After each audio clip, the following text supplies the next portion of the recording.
अस्सलामुअलैकुम व रहमतुल्लाहि व बरकातहू। मेरा नाम अत्तार अदीबा वसीम है। मैं चौथी जमात में पढ़ती हूँ। मेरी स्कूल का नाम हाजी गुलाम मोहम्मद आजम उर्दू प्राइमरी स्कूल है। मेरी टीचर का नाम शाहरुख मुजावर है। मैं आपके सामने यौम आजादी के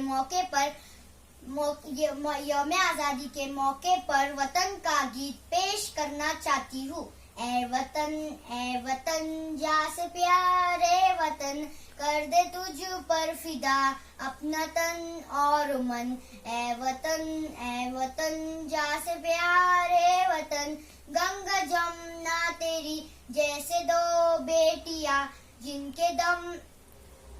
जिनके दम से हरी होती है खेतियां। सोना उगले जमी लहलआए चमन, ए वतन जा से प्यारे वतन।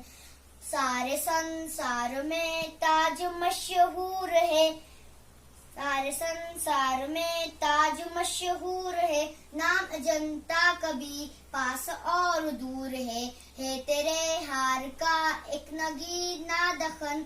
ए वतन जा से प्यारे वतन।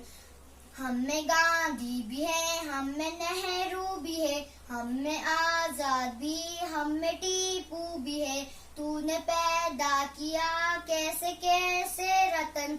ए वतन जा से प्यारे वतन। ए वतन जा से प्यारे वतन। शुक्रिया।